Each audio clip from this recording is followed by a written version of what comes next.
اللہ الرحمن الرحیم واللیل اذا یغشی والنہار اذا تجلی وما خلق الذکر والانثی ان سعیکم لشتی فاما من اعطی واتقی وصدق بالحسنی فسنیسرہ لليسری واما من بخل واستغنی فسنيسره للعسرى وما يغني عنه ماله إذا تردى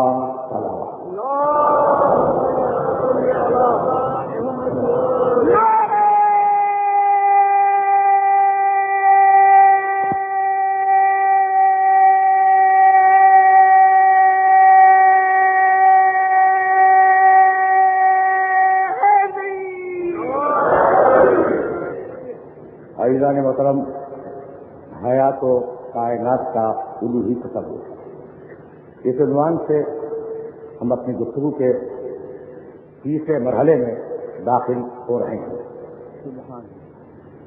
کل تک میں نے جن آیتوں کی تلاوت کی تھی ان میں ایک آیت کا اضافہ آج میں نے کیا۔ ارشاد ہوا واللیل اذا یغشی، قسم ہے رات کی جب وہ چھا جائے، جب وہ تاریک کر دے، جب وہ پوری دنیا میں اندھیرا کر دے۔ والنہار اذا تجلی، قسم ہے دن کی جب مکمل طریقے سے روشن ہو جائے۔ وما خلق الذکر والانثی، اور جو کی قسم، نر و مادہ کی قسم، ان سعیکم لشتی، تمہاری کوششیں مختلف ہیں، تمہاری کوششیں اضطراب کا شکار ہیں، تمہاری کوششیں پراگندگی کا شکار ہیں۔ ان سعیکم لشتی، تمہارے اعمال اختلاف رکھتے ہیں۔ فاما من آتا واتقی، تب وہ جو عطا کرے اور تقوی اختیار کرے، وصدق بالحسنی، اور اچھائیوں کی نیکیوں کی تصدیق کرے، فسنیسرہ لليسری، تو ہم اس کے لیے راستے کو آسان بنا دیں گے، آسان راہوں سے وہ منزل تک پہنچ جائے گا۔ واما من بخل واستغنی، لیکن اس کے مقابلے میں جو بخل کرے، جو اپنے آپ کو بے نیاز سمجھے اور نیکیوں کی تکذیب کرے، تصدیق کے مقابلے پر نیکیوں کی کذب بالحسنی، نیکیوں کی تکذیب کرے، فسنیسرہ للعسری، تو اسے ہم انتہائی دشوار گزار راہوں پہ ڈال دیں گے۔ ما یغنی عنہ مالہ اذا تردی، اور بخل کرنے والا، کنجوسی کرنے والا اس بات کو یاد رکھے کہ قیامت میں اس کا مال اس کے کام نہیں آئے گا۔ میں نے ایک آیت کا اضافہ کیا تاکہ میرے سننے والوں کے ذہن میں یہ آیت محفوظ ہو جائے، مجھے آگے اس آیت مبارکہ سے کام لینا ہے۔ واللیل اذا یغشی، قسم ہے رات کی جب وہ چھا جائے۔ قرآن مجید نے بڑی قسمیں کھائی ہیں رات کو، رات کو بڑی اہمیت دی ہے قرآن مجید نے۔ سورہ واللیل اذا یغشی، قسم ہے رات کی جب وہ چھا جائے۔ اس سے پہلے والا سورہ بسم اللہ الرحمن الرحیم، والشمس وضحاها والقمر اذا تلاها والنہار اذا جلاها واللیل اذا یغشاها، قسم ہے رات کی جب وہ تاریک کر دے پوری دنیا کو۔ اس کے بعد والا سورہ لیل کے بسم اللہ الرحمن الرحیم، والضحى واللیل اذا سجى، قسم ہے دن کی اور قسم ہے رات کی جب وہ اندھیری ہو جائے۔ دیکھ رہے ہو بار بار پروردگار عالم رات کی قسمیں کھا رہا ہے۔ سورہ فجر میں آواز دی بسم اللہ الرحمن الرحیم، والفجر واللیال العشر والشفع والوتر واللیل اذا یسر، قسم ہے پھوٹتی ہوئی صبح کی، واللیال العشر، اور قسم ہے 10 راتوں کی۔ سمجھ رہے ہو بات کو؟ قسم ہے پھوٹتی ہوئی صبح کی اور قسم ہے 10 راتوں کی، والشفع والوتر، قسم ہے 2 کی اور قسم ہے 1 کی، واللیل اذا یسر، اور قسم ہے اس رات کی جو آہستہ آہستہ گزرتی ہے۔ تو تم نے دیکھا کہ کس طریقے سے پروردگار عالم نے رات میں گفتگو کی۔ میں ذرا منزل تمہید میں رکے رہنا، عجیب بات ہے۔ وَبَعَدْنَا مُوسَىٰ 40 لیلۃ، توریت اتری تو رات میں اتری۔ توریت اتری تو رات میں اتری، اور اب ایک مرتبہ آواز دی بسم اللہ الرحمن الرحیم انا انزلناہ فی لیلۃ القدر، قرآن اترا تو وہ بھی رات میں اترا. پہنچ رہی ہے بات میرے محترم سننے والوں تک، بات پہنچ رہی ہے نا. بسم اللہ الرحمن الرحیم انا انزلناہ فی لیلۃ القدر، رات میں ہم نے قرآن کو اتارا. توریت رات میں اتری، قرآن رات میں اترا، اور نہیں جب بلایا تو رات میں بلایا. بسم اللہ الرحمن الرحیم سبحان الذی اسری بعبدہ لیلا من المسجد الحرام الی المسجد الاقصی. عبد کو جب بلائے تو رات میں بلائے، دن میں نہ بلائے. عجیب مرحلہ فکر ہے جہاں میں اپنے سننے والوں کو لے کے آ گیا. عبد کو بلایا ہے، عبد کو، بندے کو بلایا، رات میں بلایا، رات میں بلایا. اگر میرے سننے والوں کے ذہن میں محفوظ ہو تو سورہ مزمل میں آواز دی بسم اللہ الرحمن الرحیم یا ایھا المزمل قم اللیل الا قلیلا نصفہ او انقص منہ الا قلیلا اور زد علیہ ورتل القرآن ترتیلا. کیا عجیب و غریب سورہ مبارکہ کا آغاز ہے. ایک چادر کے اوڑھنے والے، ایک چادر کے اوڑھنے والے رات میں کم کھڑا ہوا کر، رات میں قم اللیل الا قلیلا، ذرا کم کھڑا ہو اللہ کی بارگاہ میں. کہ چادر اوڑھنے والے عبادت کم کر دے. رکے رہو اس مرحلے پر. چادر اوڑھنے والے عبادت کم کر دے. بھائی اس جملے کو ذہن میں رکھنا. تم سے کہہ رہا ہے عبادت بڑھاؤ، اس سے کہہ رہا ہے عبادت گھٹا.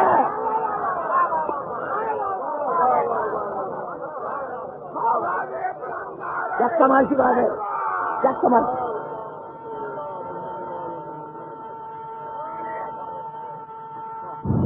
سبحان اللہ سبحان اللہ.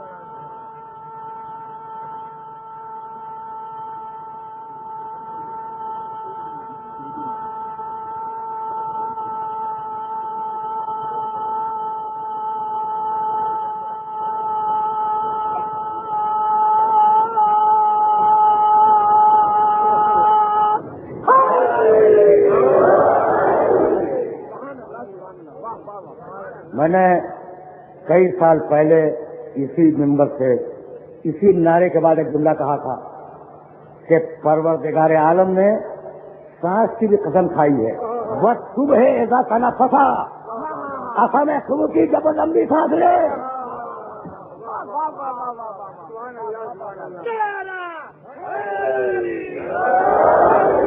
اچھا بیٹا اچھا اگر موضوع کے تقاضوں کو پورا ہونا ہے تو متوجہ رہنا.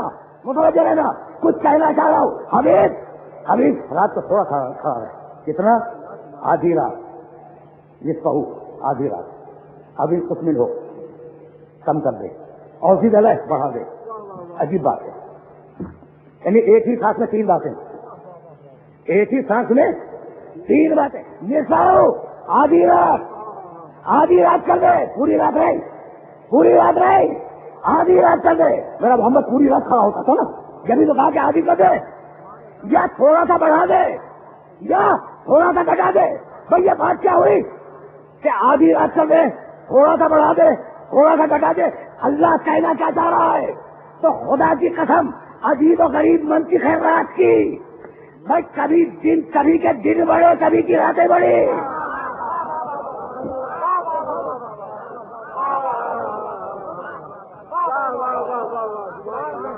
پہنچ رہی ہے بات. بھائی آدھی رات عبادت کر، سمجھ جو رہے. یا تھوڑا سا بڑھا دے یا تھوڑا سا گھٹا دے. جب دن اور رات برابر ہو جائے تو آدھی رات عبادت کر. جب رات لمبی ہو جائے بڑھا دے یا چھوٹی ہو جائے گھٹا دے.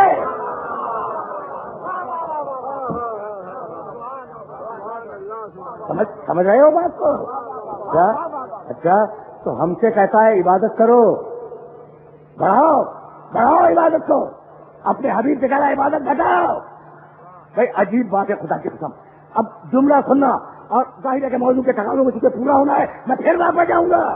لیکن یہ بات سنتے جاؤ جو درمیان میں اتفاق سے آ گئی، اور یہ بات تمہارے بہت کام کی بات ہے. حبیب عبادت کو گھٹا دے، ہے نا؟ جاؤ دیکھو حضرت نوح علیہ السلام، ان کے لیے سورہ بنی اسرائیل میں آواز دی انہ کان عبدا شکورا، وہ ہمارا بہت شکر کرنے والا بندہ تھا. ایوب علیہ السلام کے لیے سورہ انبیاء میں جا کے دیکھو، ایوب ہمارا بڑا صبر کرنے والا بندہ تھا. نوح شاکر، ایوب صابر. لیکن پورے قرآن میں نہیں، کہیں نہیں ملے گا کہ نوح تم نے بڑا شکر کیا اب شکر کم کر دو. پورے قرآن میں کہیں نہیں ملے گا کہ نوح تم نے بہت زیادہ شکر کر دیا اب شکر کو کم کرو، یا ایوب تم نے بڑا صبر کیا اب صبر کو کم کرو. یعنی اللہ کے مطالبے کے برابر ہے. نوح کا شکر اللہ کے مطالبے کے برابر ہے، ایوب کا صبر اللہ کے مطالبے کے برابر ہے، اور محمد کی عبادت مطالبے سے زیادہ ہے.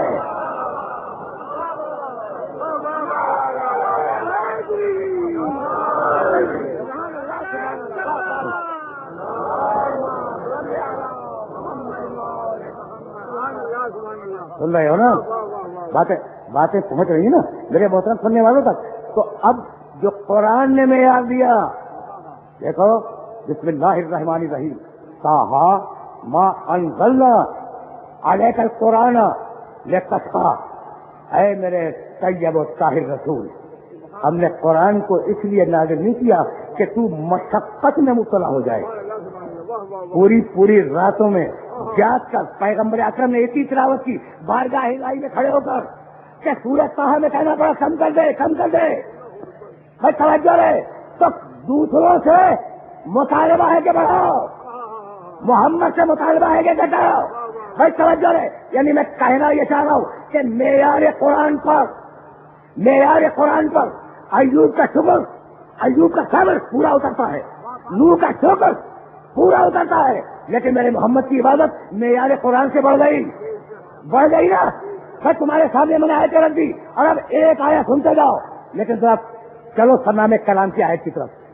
بسم اللہ الرحمن الرحیم، واللیل اذا یغشی والنہار اذا تجلی وما خلق الذکر والانثی ان سعیکم لشتی فاما من عطا. بھائی وہ ہے کمال کا انسان جو عطا کرے.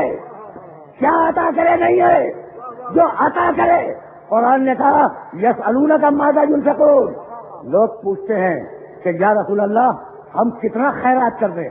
قل العفو، کہہ دو کہ جو تمہارے استعمال سے بچ جائے وہ خیرات کرو.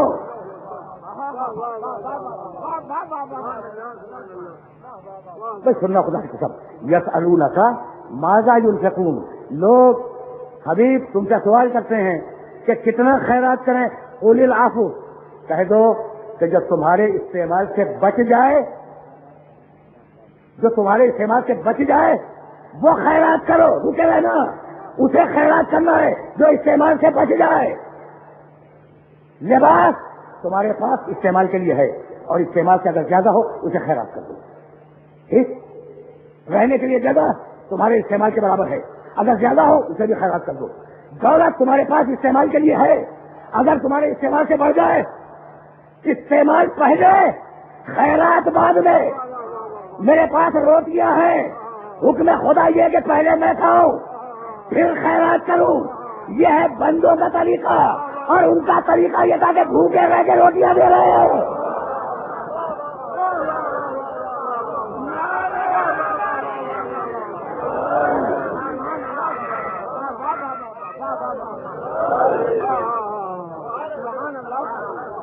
دیکھ رہے ہو جو معیار خدا کی نگاہ میں محمد کا، وہی معیار خدا کی نگاہ میں آل محمد کا. اب میں پھر واپس جا رہا ہوں، واللیل اذا یغشی، قسم ہے رات کی جب وہ چھا جائے. تو اتنا تذکرہ رات کا، اتنی اہمیت رات کی. بھائی بات یہ ہے کہ رات اور دن مل کر جوڑا بنتے ہیں. وما خلق الذکر والانثی، ہم نے جوڑے بنائے ہیں، تو رات اور دن مل کر جوڑا بنتے ہیں. بھائی بہت توجہ رہے، 30ویں پارے کے پہلے سورے میں، 30ویں پارے کے پہلے سورے میں، سورہ نبا میں کیا یہ نہیں ہے وجعلنا نومکم سباتا، ہم نے نیند تمہارے آرام کے لیے رکھی ہے، وجعلنا اللیل لباسا، اور ہم نے رات تمہارے لیے لباس کے طور پہ بنائی ہے کہ رات کو اوڑھ کے سو جاؤ، وجعلنا النہار معاشا، اور ہم نے دن کو تمہاری معاش کے لیے رکھا ہے، تو رات اور دن مل کر زمانہ بناتے ہیں۔ بھائی بہت توجہ رہے، بہت توجہ رہے، اس جگہ اب میں دقیق مرحلے فکر میں داخل ہونا چاہ رہا ہوں۔ رات اور دن مل کر زمانہ بناتے ہیں، فصلیں آتی ہیں، فصلیں جاتی ہیں، دن آتا ہے، دن جاتا ہے، اور اس طریقے سے انسانیت پر زمانہ غیر محسوس طریقے سے گزرتا رہتا ہے، اور اسی زمانے کے گزرنے کا نام ہے تغیر۔ دیکھو بڑے دقیق مراحل ہیں، لیکن اتنا آسان بناؤں گا کہ بچہ بھی سمجھ جائے۔ اسی زمانے کے گزرنے کے عمل کا نام ہے تغیر۔ بھائی یہی تو لانا تھا اپنے سارے سننے والوں کو، پوری کائنات میں تغیر ہے، کوئی شے تغیر سے بچی ہوئی نہیں ہے۔ یہ زمانے کا عمل، یہ زمانے کے تغیرات یہی انسان کو بناتے ہیں، یہی اقوام کو بناتے ہیں، یہی تاریخ بناتے ہیں، یہی تغیرات تہذیب کو تشکیل دیتے ہیں، تہذیب کو جنم دیتے ہیں۔ تو اب یہ تغیرات چلے، لیکن کیا سمجھتے ہو کہ سورج میں کوئی تغیر نہیں ہے، چاند میں کوئی تغیر نہیں ہے، زمین میں اور آسمان میں کوئی تغیر نہیں ہے؟ تو تم میں اور کائنات میں، حیات و کائنات کے حوالے سے جملہ کرنا چاہ رہا ہوں، تم میں اور کائنات میں فرق یہ ہے کہ ان کا تغیر کروڑوں سال کے بعد ہوتا ہے اور تمہارا تغیر 100 سال بھی ہو جاتا ہے۔ بھیا یہ نا، یعنی یہ نہ سمجھنا کہ سورج میں کوئی تبدیلی نہیں ہو رہی ہے، ہو رہی ہے لیکن بہت آہستہ آہستہ۔ ثبات اسے ہے، تغیر پوری کائنات کو ہے۔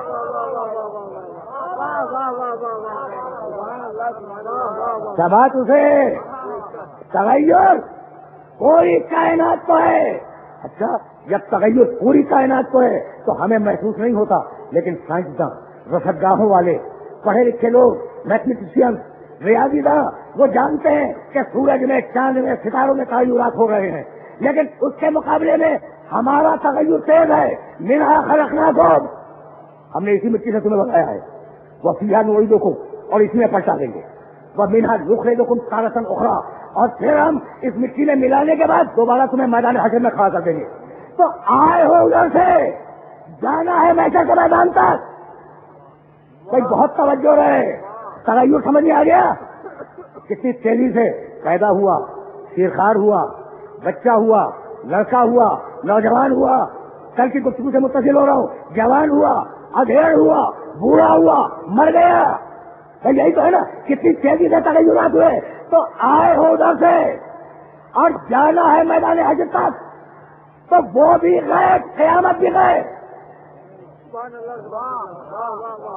بڑے نازک مرحلے پہ لے آیا ہوں میں، بڑے نازک مرحلے پہ میں پورے سننے والوں کو لے کے آ گیا۔ بھائی آئے ہو اللہ کے پاس سے، جانا ہے قیامت کے میدان میں، اللہ بھی غیب، قیامت بھی غیب، اور ان دونوں غیبوں کے درمیان محمد کھڑا ہوا ہے۔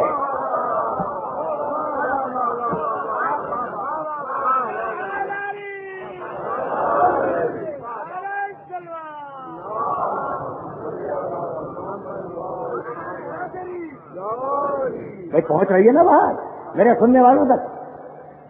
خدا غیب، قیامت غیب، اور ان دونوں کے درمیان میرے رسول کی ذات ہے، میرے نبی کی ذات ہے، ایسی ذات کہ جس پر کوہنگی کبھی تاری نہیں ہوئی۔ تازہ نام ہے محمد، تازہ ہے، تازہ۔ بہت سے نام ہیں جو پرانے ہو گئے، باسی ہو گئے، سڑ گئے، ختم ہو گئے۔ کچھ نام ایسے ہیں جنہیں لینا گوارا نہیں ہے۔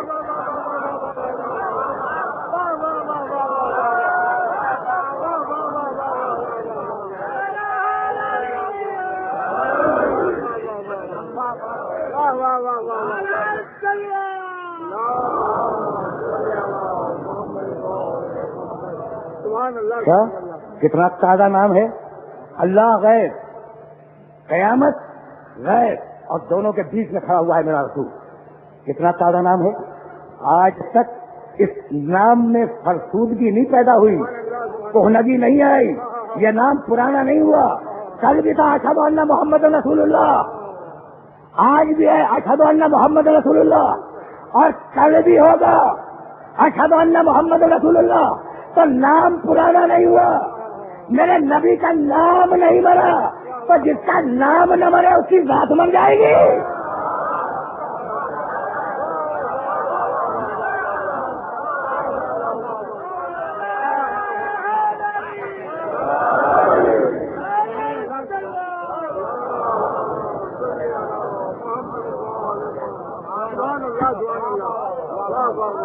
کیا کمال کا کلمہ ہے محمد رسول اللہ. کیا کمال کا کلمہ ہے. کلمہ اگر محمد رسول اللہ نہ پڑھو تو مسلمان نہیں ہو، ہے نا. یہ تو اتنی بڑی حقیقت ہے کہ اس سے کوئی انکار نہیں کرے گا. نہ درود و سلام والا انکار کرے گا، نہ بغیر درود و سلام والا انکار کرے گا.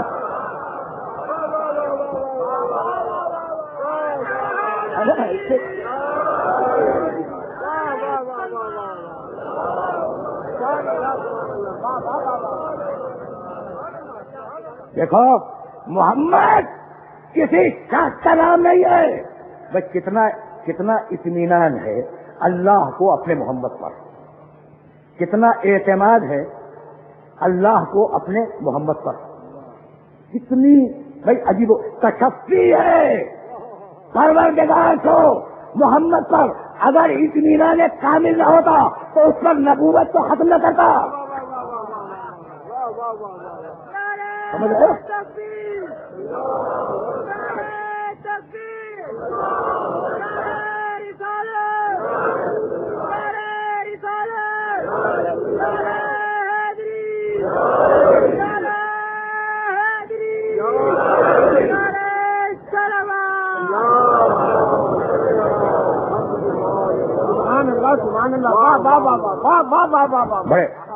بڑے عجیب مرحلے پہ تمہیں لے کے آ گیا ہوں. کتنا اطمینان ہے اللہ کو اپنے اس بندے پر.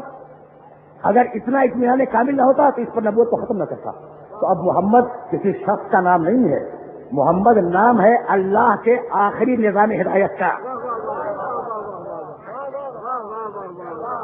سمجھ رہے ہو نا. کلمہ پڑھو جب تو مسلمان ہو، کلمہ پڑھو جب تو متقی ہو، کلمہ پڑھو جب تو دیندار ہو. اس کے کلمے کے بغیر تمہارا اسلام قابل قبول نہیں ہے. اچھا آپ مجھے اجازت دیتے تو ہزارہ افراد تشریف فرما ہے، کچھ کھڑے ہوئے ہیں، نہیں معلوم مجھے اندازہ نہیں ہے. آپ مجھے اجازت دیتے ہیں کہ میں آپ میں سے کسی کے نام کا کلمہ پڑھ دوں؟ اچھا بھائی چلو فردن کہاں نام لوں گا، میرے نام سے تو واقف ہو نا. کیا جائز ہے کہ تم میرے نام کا کلمہ پڑھو؟ کوئی عجیب بات ہو گئی، عجیب بات ہو گئی. اچھا جاؤ، میں تو بہت چھوٹی سے ہوں، کسی شیخ التفسیر کے نام کا کلمہ پڑھو، کسی شیخ الحدیث کے نام کا کلمہ پڑھو. سب ہاتھ جوڑ لیں گے کہ نبی کلمہ اس کا، ہمارا نہیں. تو شرم نہیں آتی کہتے تھے کہ وہ ہم جیسا ہم جیسے.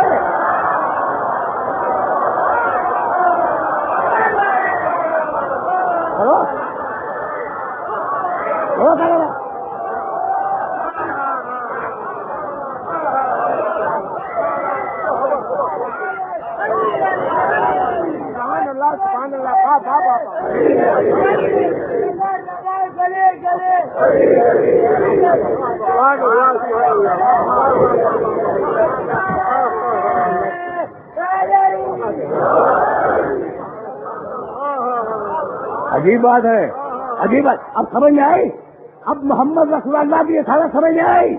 اگر آ گئی تو مجھے یہیں سے آگے بڑھ جانے دو. کہنے لگے کہ کوئی تیر نہیں مارا، اللہ نے جب کوئی کام لینا چاہا لے لیا. یہی عقیدہ ہے کہ سورج پلٹایا ہوگا، اللہ نے پلٹوانا چاہا پلٹا دیا، اور جب نہیں چاہا عام بچت. بھائی بہت توجہ رہے، بہت توجہ رہے. اس لیے کہ میں بات کرنے کا عادی ہوں قرآن سے.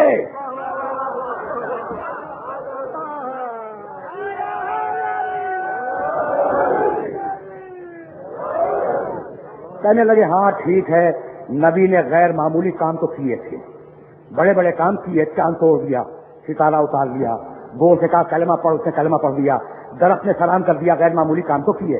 لیکن اللہ جب غیر معمولی کام لینا چاہتا تھا جب لیتا تھا، اور جب لینا نہیں چاہتا تھا تو ہم جیسے تھے. دیکھو کچھ نہ کچھ تو ماننا پڑ ہی گیا نا، کچھ نہ کچھ تو ماننا پڑ ہی گیا. تو اب چلو قرآن مجید کی طرف. سورہ انعام قرآن مجید کا چھٹا سورہ، آواز دی بھائی، دو مسلسل آئے تھے اور ذرا سی توجہ کرنا. وَكَذَلِكَ جَعَلْنَا فِي كُلِّ قَرْيَةٍ أَكَابِرَ مُجْرِمِيهَا لِيَمْكُرُوا فِيهَا وَمَا يَمْكُرُونَ إِلَّا بِأَنفُسِهِمْ وَمَا يَشْعُرُونَ وَإِذَا جَاءَتْهُمْ آيَةٌ قَالُوا لَن نُّؤْمِنَ حَتَّىٰ نُؤْتَىٰ مِثْلَ مَا أُوتِيَ رُسُلُ اللَّهِ اللَّهُ أَعْلَمُ حَيْثُ يَجْعَلُ رِسَالَتَهُ. میں نے دوسری آیت پوری نہیں پڑھی لیکن پوری توجہ سے ترجمہ سننا. 123 124 رسالات ہیں. ہم نے بڑے بڑے علاقوں میں، بڑے بڑے شہروں میں بڑے بڑے مجرموں کو چھوڑ رکھا ہے. میں نے اسی ممبر سے تو کہا تھا نا کہ اللہ مجرموں کو ڈھیل دیتا ہے، مجرموں کو ڈھیل دیتا ہے. بھائی بہت ہی توجہ رہے. اللہ مجرموں کو ڈھیل دے دیتا ہے، اور یہ مجرم مکر کرتے ہیں اور نہیں جانتے کہ یہ مکر پلٹ کر انہی کی طرف جانے والا ہے. یہ ہے کون مجرم؟ یہ مجرم ہے کون؟ اذا جاءتہم آیۃ، جب کوئی آیت ان کی طرف آتی ہے، قالوا لن نؤمن حتی نؤتی مثل ما اوتی رسول اللہ، تو کہتے ہیں کہ ہم نہیں مانیں گے اس آیت کو، ہم اس پر ایمان نہیں لائیں گے، ہم اس قرآن پہ ایمان نہیں لائیں گے. ایمان جب لائیں گے جب اللہ یہی ہمیں دے دے، اللہ یہی ہمیں دے دے. بس توجہ رہے، لن نؤمن حتی نؤتی مثل ما اوتی رسول اللہ، ہم اس قرآن کو نہیں مانیں گے. اگر اللہ چاہتا ہے کہ ہم قرآن کو مان لیں تو براہ راست ہمیں قرآن دے دے. تو رسالت کو ہٹا کر براہ راست قرآن لینا مجرم کی نشانی ہے، مسلم کی نہیں.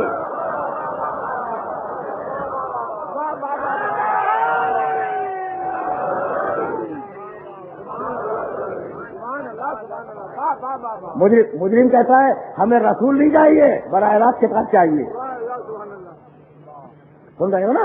اللہ اب دیکھنا، اللہ اعلم حیث یجعل رسالتہ، اللہ خوب جانتا ہے کہ اپنی رسالت کس ظرف میں رکھے.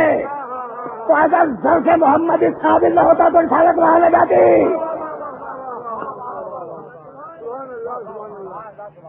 بہت صحیح بات.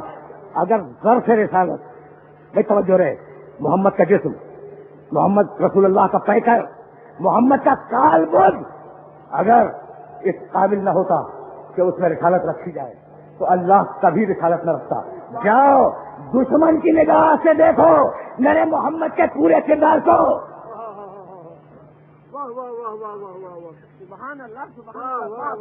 تو دیکھو اب سے زیادہ بڑا چیلنج تو ممکن نہیں ہے نا. اچھا چھوڑو نبوت کے بعد کا کردار، نبوت کے بعد کا کردار تو سب کے سامنے ہے نا. نبوت سے پہلے جاہلیت کے زمانے کا کردار دشمن کی نگاہ سے دیکھنا. اور اگر کوئی عیب تلاش کر سکو تو ممبر پہ آنا چھوڑ دوں گا.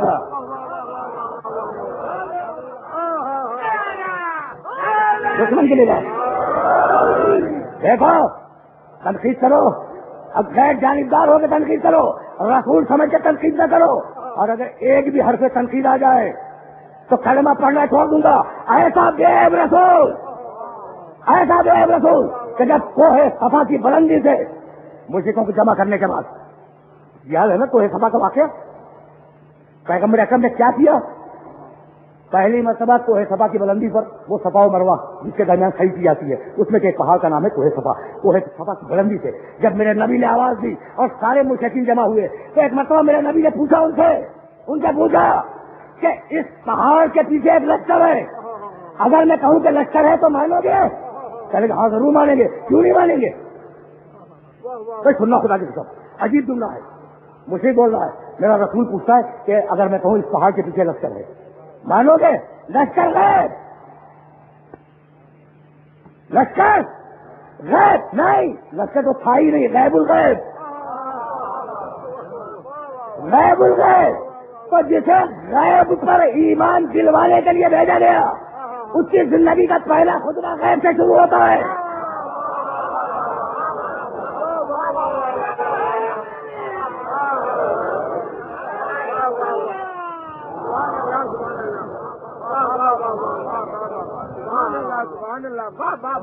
ایسا ایسا سچا ہو تو غیب کی باتیں کرے. خدا غیب, قیامت غیب, وہ لشکر تھا ہی نہیں, غیب الغیب. یہی ہے نا, جب بالکل ہی نہیں تھا تو مشرکوں نے کیا کہا؟ خدا کی قسم مشرک کے اس جملے کی تھا محسوس کرنا. جیسے کہا کہ اگر میں یہ کہوں کہ اس پہاڑ کے پیچھے لشکر ہے تو تم میری بات پر یقین کرو گے؟ کہنے لگے کیسے یقین نہیں کریں گے, کیسے یقین نہیں کریں گے. یہ جملہ بڑا مضبوط جملہ ہے, بڑا مضبوط جملہ ہے. کیسے یقین نہیں کریں گے؟ اس جملے کی پشت پر میرے نبی کی ساری صداقت اور ساری امانت موجود ہے.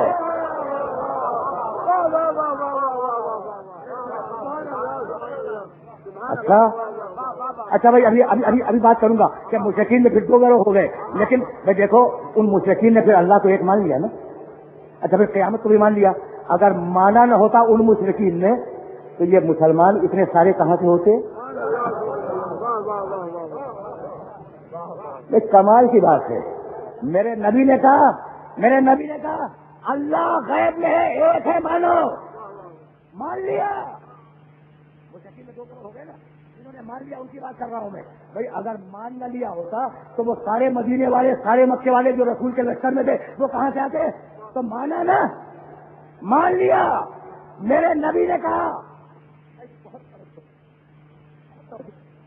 میرے نبی نے کہا میں یہ بتانے آیا ہوں کہ اللہ ایک ہے. جب آیا تو کہا کہ اللہ ایک ہے, سب نے مان لیا.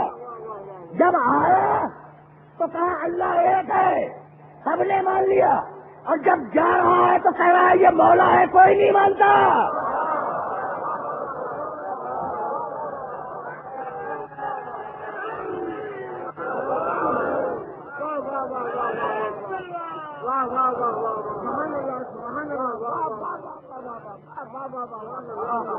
سمجھ رہے ہو نا بات کو؟ اچھا تو مان لیا نا.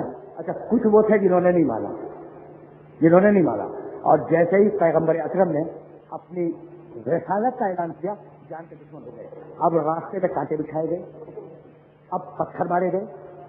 اب جب رسول قرآن مجید کی تلاوت کرتے تھے خانہ کعبہ کی چار دیواری کے اندر, تو اتنا شور مچانا شروع کیا کہ لوگ رسول کی تلاوت کی آواز نہ سن سکے. اب مخالفتیں شروع ہوئی. بھائی بہت توجہ رہے, کیا تیور تھے. اگر میں کہوں کہ پہاڑ کے پیچھے لشکر ہے, مانو گے؟ کہا یقین کرو گے؟ کیسے یقین نہیں کریں گے, کیسے یقین نہیں کریں گے. بھائی توجہ رہے, کیسے یقین نہیں کریں گے.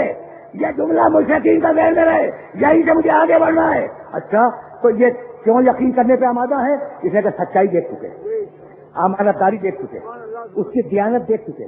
سچائی دیکھی ہوئی تھی, اور اگر امانت داری نہ دیکھی ہوتی تو اپنی امانتیں محمد کے پاس نہ رکھواتے.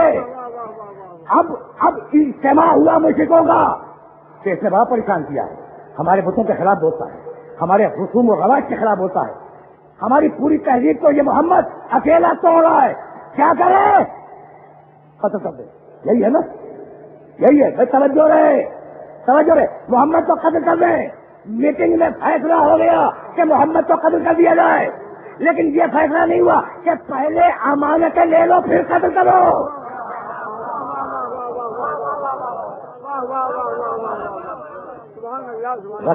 سنو, بس تقریر اپنے آخری مرحلوں سے قریب ہو جائے گی. میں بڑے نازک مرحلے میں تمہیں لے آیا. بھائی ان مشرکین نے جو میرے نبی کے قتل کا فیصلہ کر رہے ہیں, ان مشرکین نے نبی کے پاس امانتیں رکھوائی تھی. ٹھیک بھائی, بہت عجیب نازک مرحلے پہ لے آیا. تو فیصلہ یہ کیا کہ محمد کو قتل کر دو. تو بھائی یہ بھی تو فیصلہ کرو کہ پہلے امانتیں واپس لے لو پھر انہیں قتل کر دو. ٹھیک ہے نا بھائی, بڑا نازک مرحلہ ہے. اچھا تو تم محمد کے قتل کا فیصلہ کر رہے ہو تو تمہاری امانتوں کا کیا ہوگا؟ کہا بھائی بڑا امانت دار ہے, کسی امین کے حوالے کر کے جائے گا.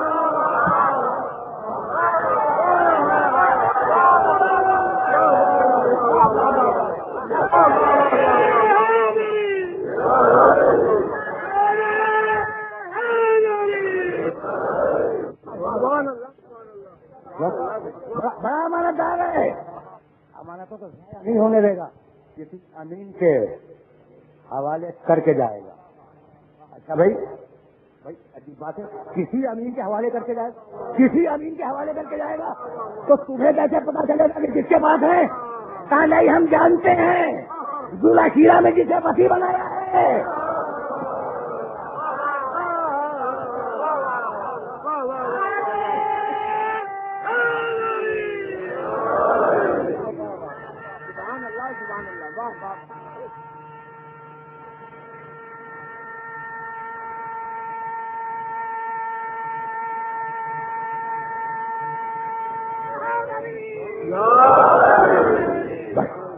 بھائی اگر پتہ نہ چلا کہ کون ہے امانت دار تو ہمیں معلوم ہے ذوالخیرہ میں ایک وسیع معین کر گیا ہے، ایک وزیر معین کر گیا ہے. تو میں نے مجھے سے پوچھا کہ بھائی بات ہو رہی تھی ذوالخیرہ میں، یہ خبر تم تک کیسے آ گئی؟ کہا بھائی زبانوں نے دوسرے کانوں سے کہا اور بات پھوٹ گئی، بات پھیل گئی کہ محمد کا وزیر علی ہے. تو اب مجھے شکوا یہی ہوتا ہے کہ مشرک تو پہچان گیا کہ محمد کا وزیر کون ہے، آپ اب تک نہیں پہچانے کا وزیر کون ہے.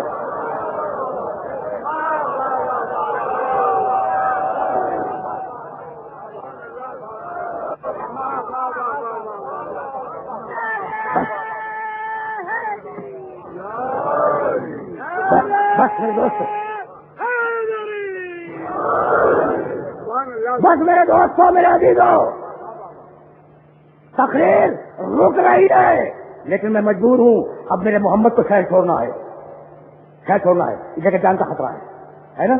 تو اب ایک رات اور آنے والی ہے،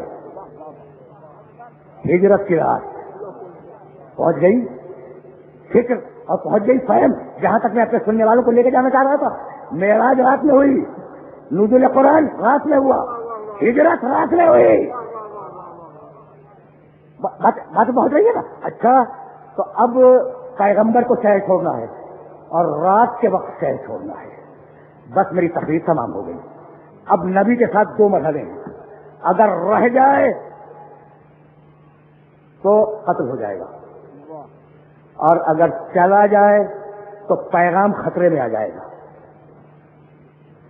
امانت داری خطرے میں آ جائے گی. بھائی ہے یا نہیں؟ جسم تو بچ جائے گا، میرا نبی اگر چھوڑ کے چلا جائے تو جسم تو بچ جائے گا، لیکن امانت داری تو حرف آ جائے گا. بھائی بہت توجہ رہے، اب میرے پاس دامن وقت میں گنجائش نہیں ہے اور فقط 5 دقیقے لینا چاہ رہا ہوں، لیکن جو بات کہنا چاہ رہا ہوں بس وہ پہنچ جائے. میرے نبی کے ساتھ دوہرا مسئلہ ہے. مکے میں اگر رکے قتل کر دیا جائے گا، اگر مدینے چلا جائے جسم تو بچ جائے گا لیکن امانت داری خطرے میں آ جائے گی. اس لیے نبی کو ایسا منصوبہ بنانا ہے کہ پیغام بھی محفوظ رہے، امانت داری بھی محفوظ رہے اور جسم بھی محفوظ رہے. تو فیصلہ یہ کیا کہ نفس کو بستر پہ چلاؤں گا، جسم کو لے کے ہجرت کروں گا.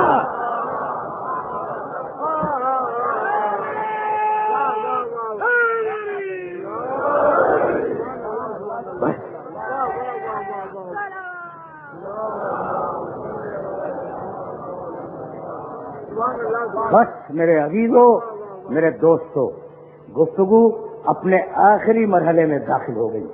جسم ہجرت کرے گا، نفس بستر پہ لیٹے گا. ایک رشتہ انسان کا معاشرے سے، ایک رشتہ انسان کا اپنے نفس. اچھا میں ذرا اور واضح کروں، بس میرے دوستوں، میرے عزیزوں، یہ 2 جملے سنو اور مجھے اجازت دے دو میں ذرا سا اور بھی واضح کر دوں. دیکھو جتنے بھی دنیا میں لوگ ہیں ان کے رشتے کتنے ہیں بتاؤں؟ بڑے سے رشتہ 1، چھوٹے سے رشتہ 2، برابر والے سے رشتہ 3، اپنی ذات اور اپنے نفس سے رشتہ 4.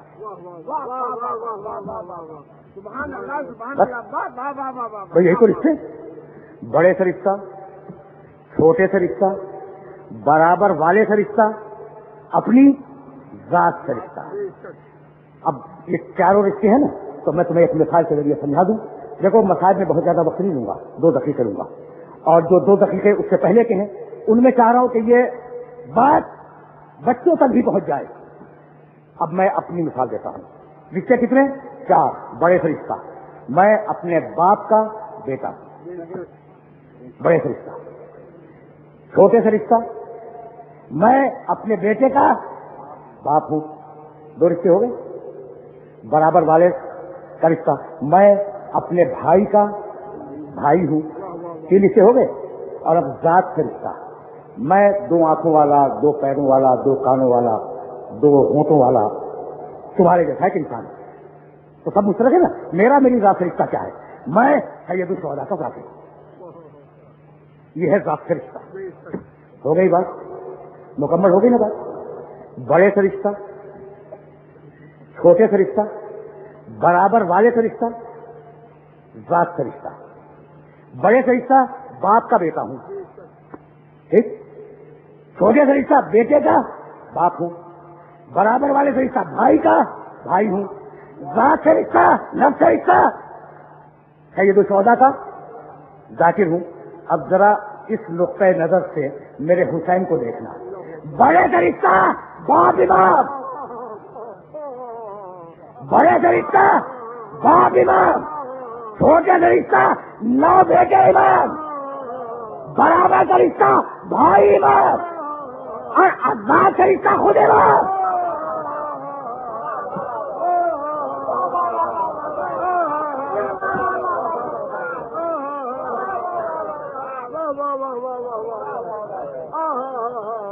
آ گئی بات حسین صاحب.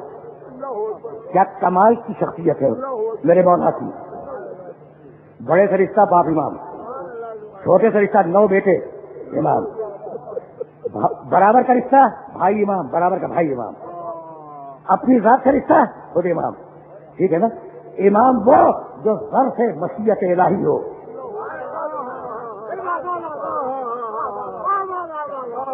نہیں ہوتا میرے پاس اتنا وقت نہیں ہوتا کہ میں تفصیلات میں جاؤں. وما تشاؤون الا یشاء اللہ، پورے حالات آل محمد تم وہی کرتے ہو جو اللہ کی مشیت ہے. تو آل محمد ظرف مشیت الہی، امام ظرف مشیت الہی. 8 ذی الحجہ کو جب حسین نے حج کو عمرے سے بدلا ہے تو حضرت عبداللہ ابن عباس رضی اللہ تعالی عنہ آئے اور کہنے لگے کہ مولا مصلحت نہیں ہے کہ آپ عراق کی طرف جائیں. 2 جملے سنو. مصلحت نہیں ہے کہ آپ عراق کی طرف جائیں. اس ایک جملے کے جواب میں 2 آوازیں فضائے مکہ میں بلند ہوئی. حسین نے کہا شاء اللہ ان یراہن سبایا. بھائی عجیب جملہ ہے، عجیب جملہ ہے. ذرا میں اور تفصیل میں چلا جاؤں. مقاتل اور تاریخیں مل کر کہتی ہیں کہ جب کہا نا کہ مصلحت نہیں ہے کہ آپ جائیں، حسین نے کہا ابن عباس حتمی ہے، میرا جانا حتمی ہے. کہا اچھا اگر آپ جا رہے ہیں تو جائیں، لیکن ان بیویوں کو کیوں لے جاؤں گا؟ ان بیویوں کو کیوں لے جا رہے ہیں؟ تو کہنے لگے شاء اللہ ان یراہن سبایا. اللہ کی مشیت یہی ہے کہ یہ اللہ کی راہ میں کلیدے بن جائیں، اسیر ہو جائیں، قید کے ستم برداشت کریں. تو ایک جواب ابن عباس کا حسین نے دیا اور دوسرا جواب شہزادی زینب نے دیا. کہنے لگی ابن عباس تم بہن کو بھائی سے چھڑانا چاہ رہے ہو.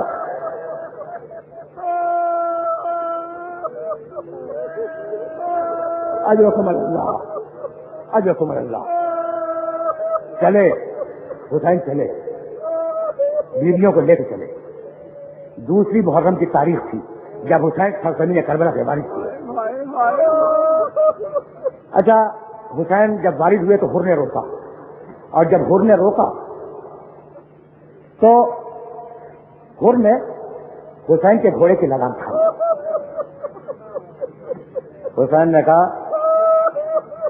سکلت کا امو کا یا حر،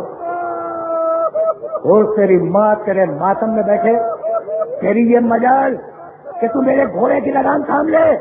اور کانپنے لگا، کہنے لگا فرزند رسول آپ نے تو میری ماں کا نام لے لیا، لیکن میں کیا کروں؟ کہ آپ کی والدہ کا نام وضو کے بغیر لے بھی نہیں سکتا.